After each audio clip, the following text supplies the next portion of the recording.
Welcome to Paul's Passive House.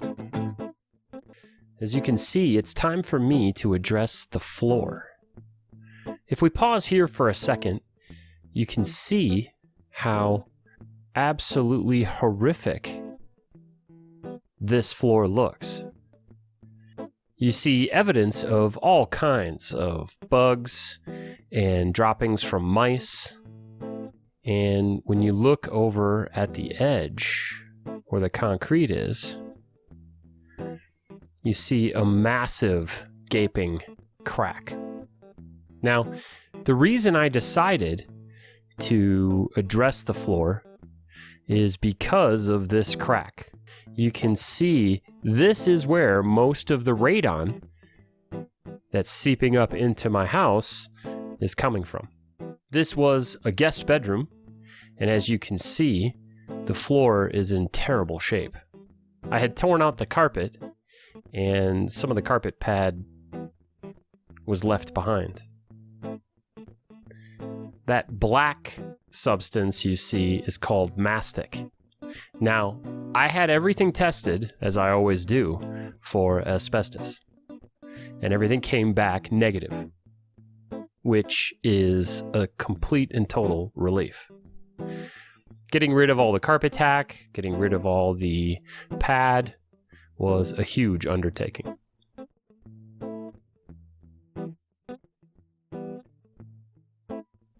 This is another bedroom. Here I'm taking out all the nails, vacuuming out all the bays, bleaching them, and then applying big stretch caulk.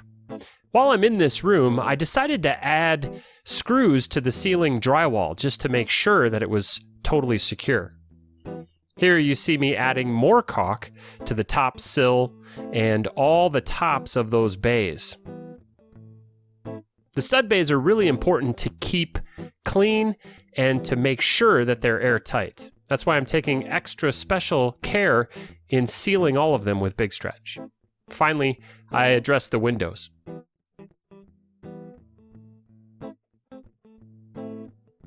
And as you can see, now we're back in that bedroom, and I'm prepping the walls. What I'm doing here is marking the ceiling so that I can remove a 6-inch piece of drywall. Now, that's going to allow me to connect the insulation that I install on this wall with the insulation that I install in the attic. As you know, for a passive house, you have to have a continuous thermal barrier along with a continuous air barrier.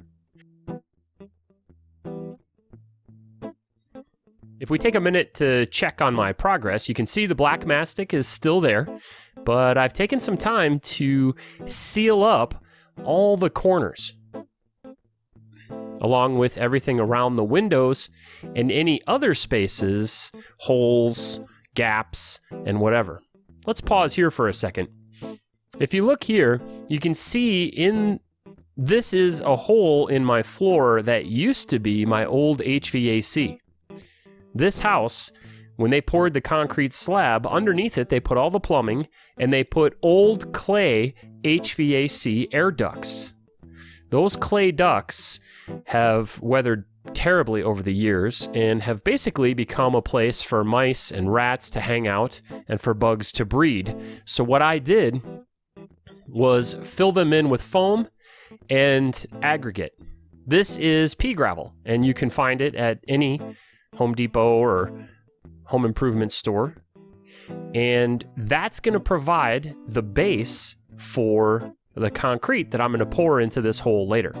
Now, filling this hole with concrete was by far the easiest way to resolve this. If we look to our left here, you can see the gap that was left underneath my wall. So the house, this floor was sinking along with the foundation. And as you can see, I filled that hole, that gap, the gap that exists underneath the wall between the foundation and the wall, with wood and foam. I ran that foam up through the corners as well and sealed all the top plates, all the sill plates, and all the bays. So all these bays, you can see all that caulk in there, seals up every little possible place for air to escape. I'm going to come back a little bit later and show you a whole lot more. This large hole in the floor is where the air duct ran from the attic into the floor and distributed the air throughout the house.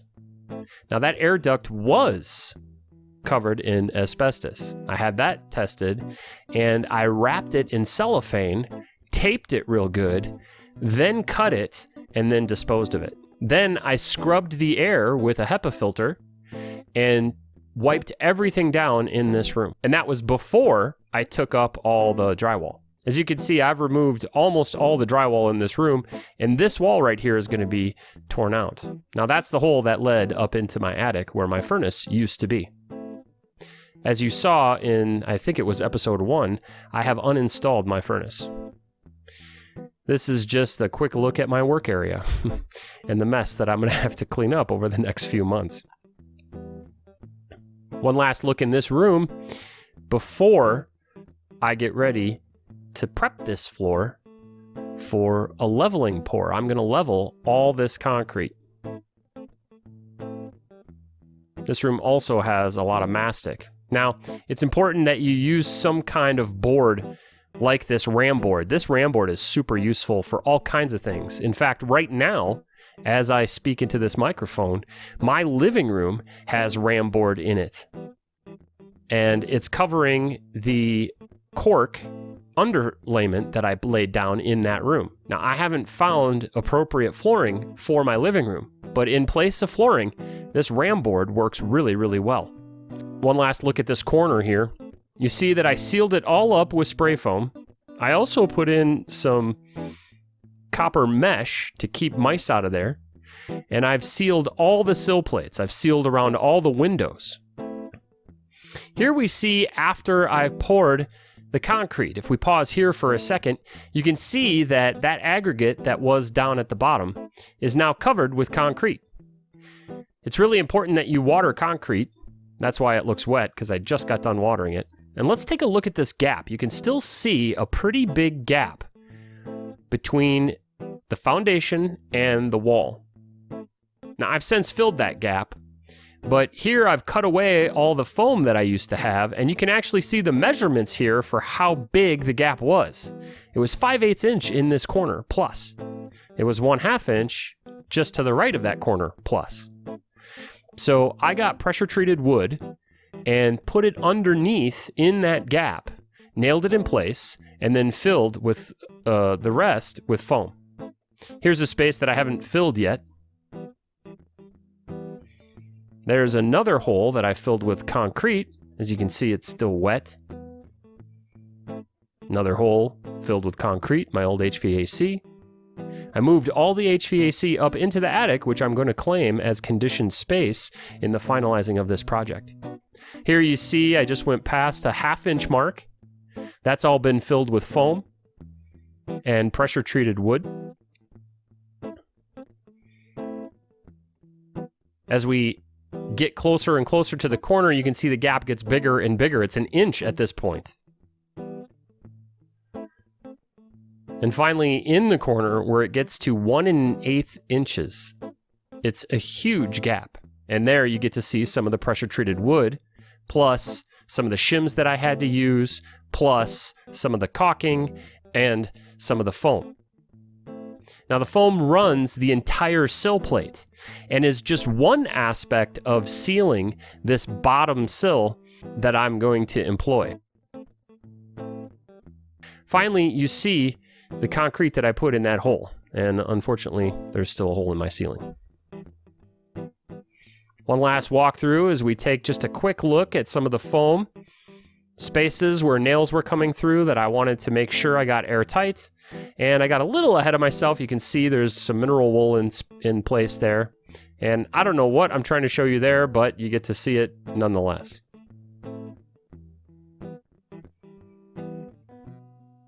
My insulating strategy is to utilize mineral wool along with spray foam. You get to see some of the copper mesh there to keep out rodents and bugs.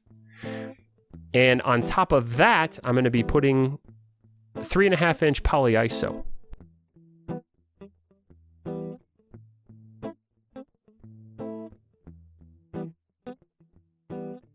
I took a lot of extra time to seal up around the windows. All the 2x4s around the windows have big stretch caulk and foam, and they're going to get 3.5 inches of polyiso board on top of that, which is also going to be sealed. The key here is to stop air from moving through these spaces. Now you can see here there's been a lot of water infiltration over the years under this window, and that's probably because I don't have any overhangs. That is going to be remedied in the final phase of this project when I switch to the outdoor work. But look at all the big stretch, look at all the caulk, look at all the spray foam. This was quite an undertaking.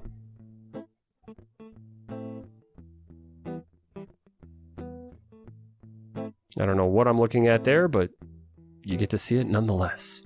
Now, one important thing to remember is that there shouldn't be any gaps at the top of these stud bays. You don't want any space for air and moisture to infiltrate.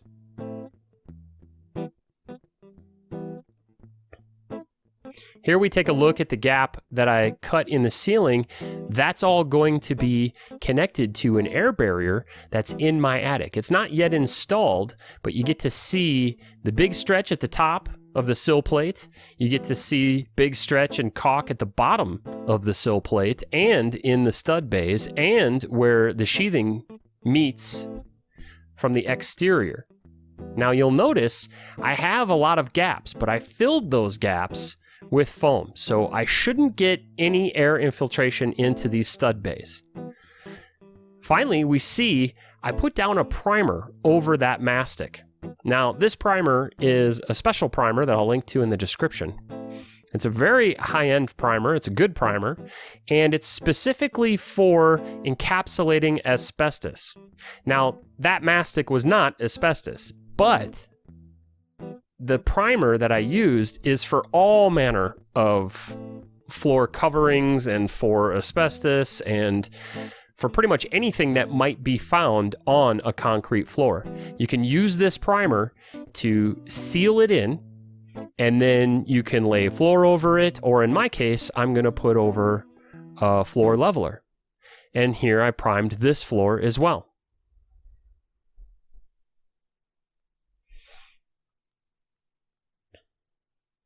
Again, we can look at this gap and you can see that I've installed the 3.5-inch polyiso in the attic. That's the polyiso that I'm going to connect to.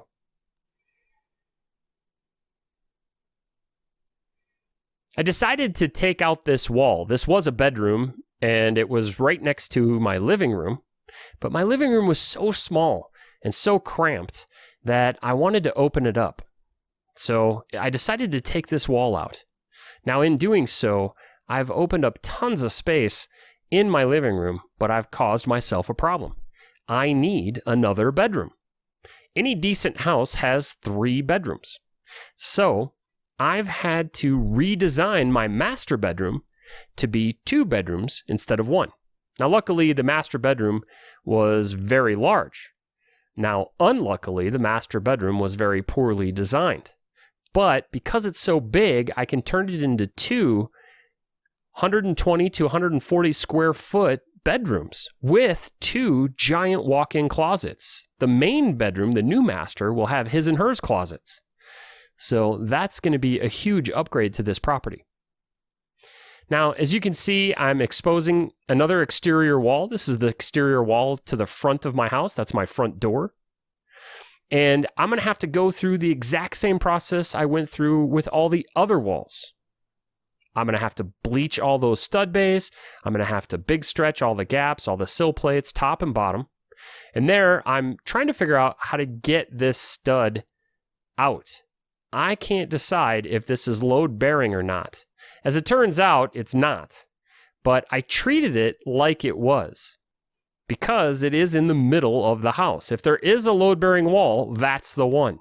So I pretended it was, even though I'm pretty sure it's not. It doesn't have a double stud at the top, and so I don't think it's load-bearing. But I sat and looked at it and measured it for quite a while before I decided. If we pause here, you can see there that there's 1, 2, 3 studs right in a row. That's what made me think that this was load-bearing. Now, it turns out it wasn't load-bearing, but like I said, I treated it as if it was. So I was very careful with this particular wall. As it turns out, this house isn't wide enough to require a load-bearing studded wall. So it doesn't have one.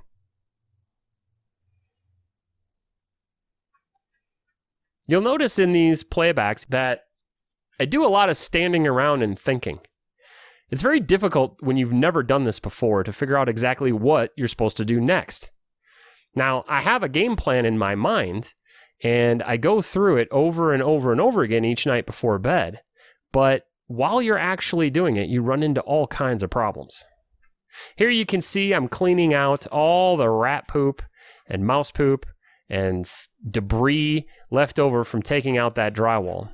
And I'm doing a good job of vacuuming everything very, very thoroughly. Now you get to see the wall pretty close to completion. It's not totally done, but it's getting there. You see there's mineral wool on the exterior walls. That's going to be covered by 3.5-inch thick polyiso board, which you can see there at the top. All these stud bays were sealed. I'm showing you all the caulking and all the sealing around the windows. And that 3.5-inch polyiso board, that provides me with an R39 wall. That's a fantastic R value for exterior walls in the state of Colorado. As you can see, this polyiso is still rough. I pre-hung it just with 2 screws just to see it go in, just to get a concept of how it's going to go in. I haven't even poured the floor leveling yet, so I'm way ahead of myself here. But you can see I wanted to get in as much of this insulation as possible. And already I started noticing improvements in comfort in the house. First of all, the noise levels decreased by quite a bit, although my windows are quite noisy. These windows, these old vinyl slider windows, are terrible. And that's it. In the next episode, I'm going to pour my concrete floor.